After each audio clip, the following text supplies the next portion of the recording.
the men's Division I lacrosse championship is the second largest single day NCAA championship that the NCAA has.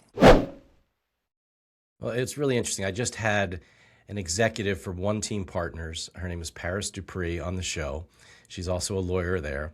And Paris played both lacrosse and basketball at Brown. And she talked exactly about that. Growing up in a basketball family, I used to play back in the day with her dad, and we've known each other for a long time.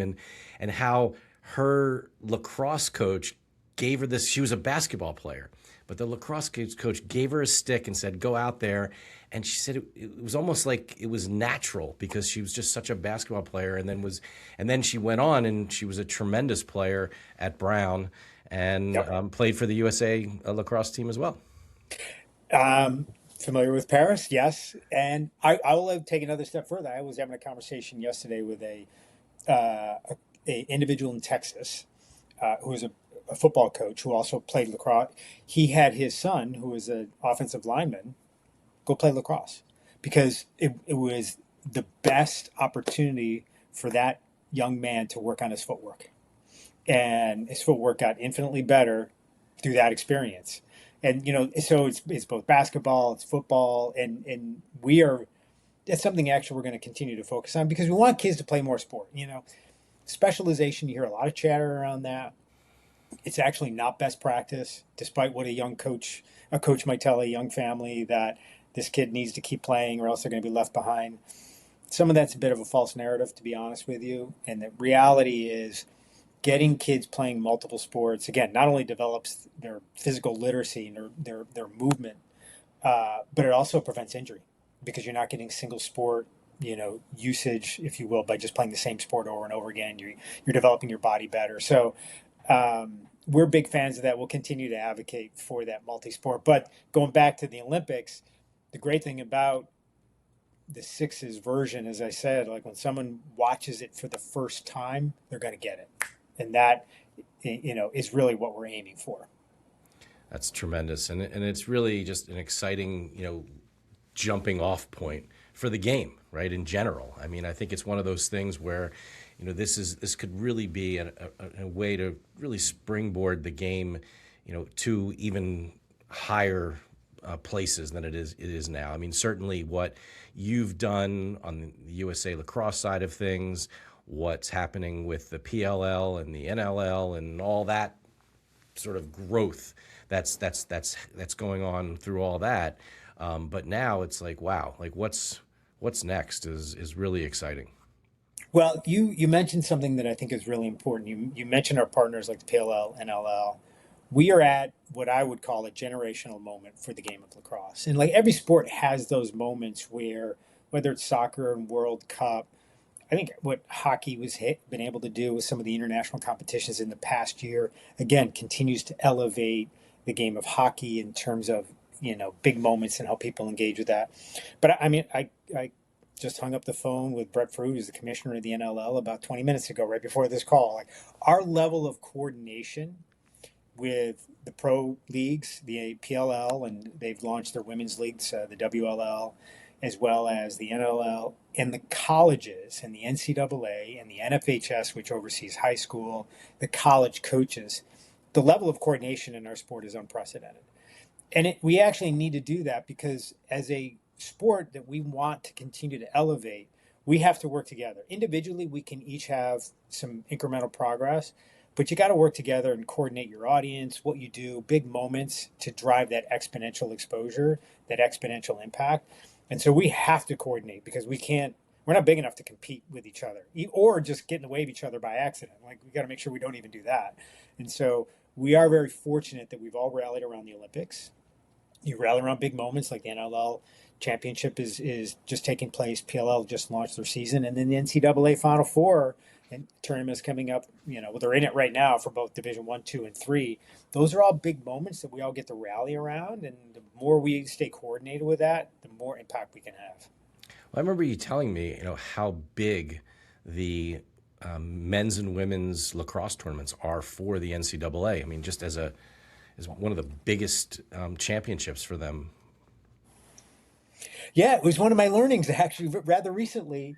The men's finals, the men's Division One lacrosse championship is the second largest single day NCAA championship that the NCAA has. There's men's basketball final, men's lacrosse final for a single day championship.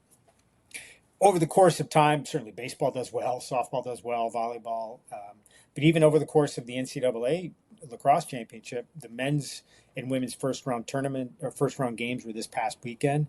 I think the men set an attendance record for first round attendance at their championships. Some great games and great schools. The other thing to keep in mind is we talk so much about Division One lacrosse, Division Two, and Division Three. There's even 3 times as many opportunities to play Division Three lacrosse than there is Division One. Club lacrosse has got a great college scene. So there's so many opportunities for kids to continue to play at the next level. I mean, our job certainly is to support all of that and shepherd all of that. But as we go back to the earlier point, like it's a generational opportunity for all of us to coordinate and work together to get more people and get more eyeballs on the game. Yeah, it's been amazing to watch. I mean, very fortunate. Two of my nieces play Division One lacrosse. One at Elon, who's graduating very soon, and then my other niece who's at Skidmore. I mean, and just to watch them and see the progress that they've had, but also what's really been amazing is just to see them grow as young women, and how. I guess the greatest part is really even just to watch them with their teammates, and just how much joy they're getting out of all of this, and the friendships that they've developed, and these are I believe these are things that will will change sort of the direction and the trajectory of their lives moving forward. So I'm glad you mentioned that. So this year is the 100th anniversary of women's lacrosse in the United States. And it's a great milestone. We celebrated that. USA Lacrosse magazine, which is a great publication, it's been in existence for, since the 1970s, and then predates it with a newsletter. So it's really one of the, if not the oldest voice of lacrosse. And we did a commemorative issue celebrating the 100 years, and every word, every picture, every graphic was done by a woman. Start there. But the entire issue was honoring women in leadership roles that attribute lacrosse to their development. Kathy Engelbert, WNBA commissioner, head of the SEC, mayor out in Portland, astronauts at NASA, business leaders up and down the line, where they look back and say lacrosse really helped shape me as a human, as a woman, as a leader, as a person of society. And so, we're very lucky. I've been around lots of sports. I've been fortunate to be in the NFL and worked in the NBA and the NHL and global football and rugby. And I never hear more people say lacrosse changed my life versus any other sport impacted their life. And I'm not sure if it's the spiritual origins of the game. I'm not sure if it's just the tight-knit community that lacrosse develops. It's probably a combination of all those, and the reality that everybody who plays lacrosse has been profoundly changed, and they all have a lacrosse story, and they're very happy to share their lacrosse story of how whether they're a parent and it was the rides in the car, or they're an athlete and then their teammates, to your point, or they're a coach. And they'll talk about the highs and the lows, but ultimately how it shaped them to be who they are today. And, your nieces are experiencing that. And lacrosse punches above its weight in terms of providing great community outcomes, not only for the athletes, but everyone around those athletes.